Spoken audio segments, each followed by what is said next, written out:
just under 1,700 points, making it the 17th straight season the King has had 1,500 or more points in a season.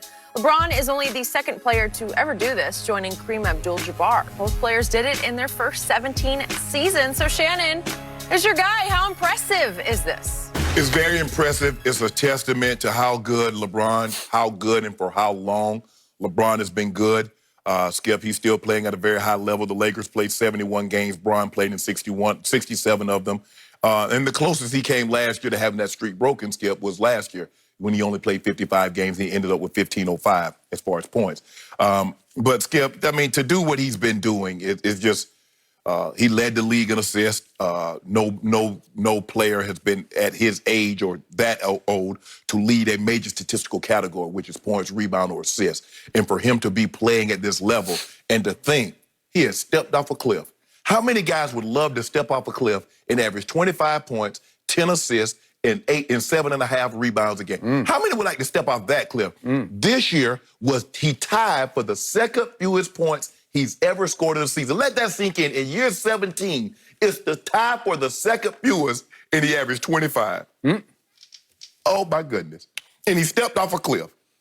Man, where them cliffs at? Because there's going to be a lot of people want to step off those cliffs in year 17 if they're fortunate enough to make it to year 17. Washed king. Yeah, I can't tell. You saw it with his shirt unbuttoned, right? Washboard king. That's what they call him. You ought to be ashamed. You should be. What?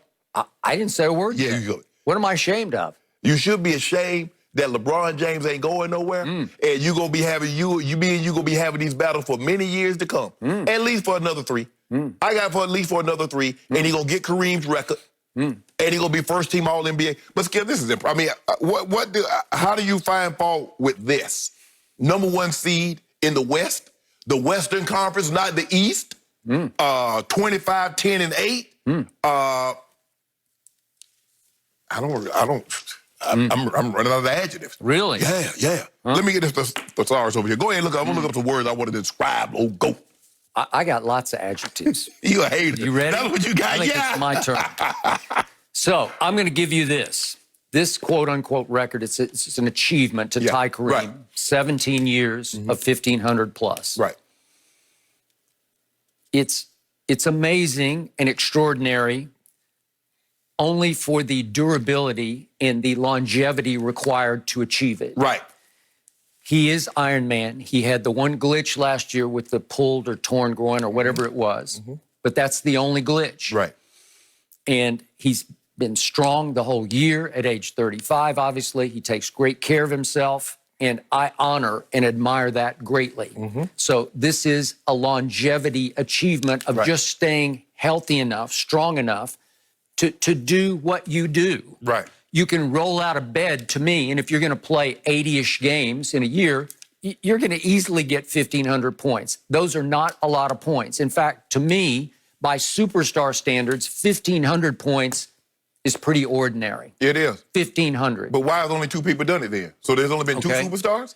Well, it's just longevity because Kareem, at 7 feet 2 inches tall, wasn't a leaper, and he kept himself in superb condition because he knew how to eat.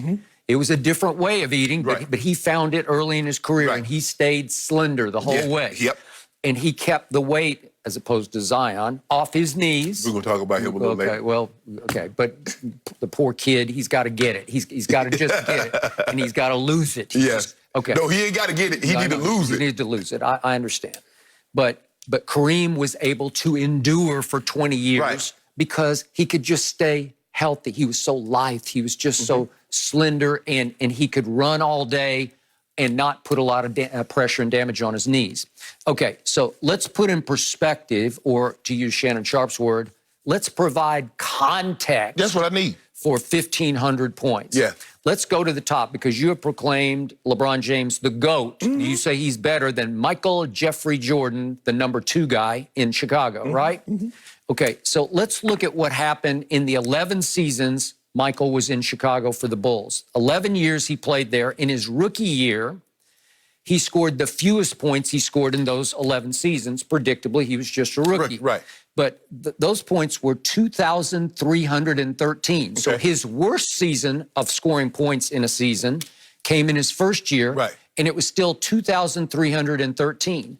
Only one time in LeBron's whole career of 17 years has he ever eclipsed that number, 2313, and that came way back in 06 when he scored his career high, 2,478. Right. So he was only like 100 and plus points. He was just barely above Michael's worst point scoring season, which was in Chicago his rookie year, 11 years. So just for the record, every one of those full seasons in Chicago that he played, obviously he had a hiatus because it was forced and he was out for a couple. But the point was, in his full seasons in Chicago, Michael Jordan led the league in points scored every year. All 11 years, he led the whole league in points scored. I'm not talking about average, just points scored, okay? So his average points scored in those 11 seasons, 2,583. Wow, 2,583. And would you believe that his average was higher than LeBron's highest total for a season? So I'm trying to put 1,500 in perspective because Jordan just obliterated 1,500. It wasn't even a thought to him. You feel like he scored 1,500 in the preseason. You know, like nobody really cared about 1,500 because he was scoring at such a high rate. Right. So I can even go to Michael's final year when he was a shell of himself in Washington.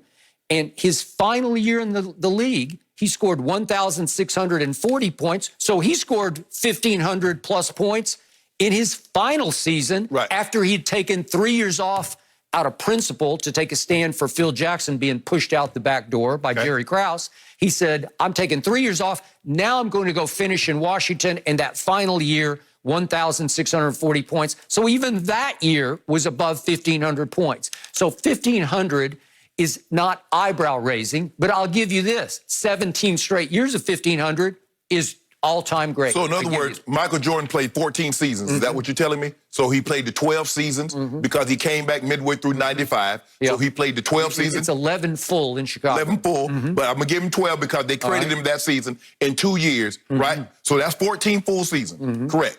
So LeBron has done this for 17 straight seasons. That's 3 more seasons than Michael played, right? If you, so help me, I'm not really good at math, Jenny, so maybe you can help me pull your calculator out right quick. So how can Michael...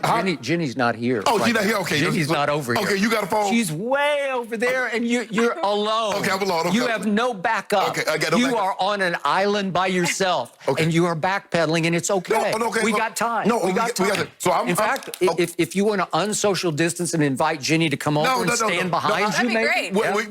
I got scratched paper because, you know, when I do it multiple once we got past timetables, I wasn't good with math, so I'm going to try to scribble this down. So Michael Jordan played 14 seasons.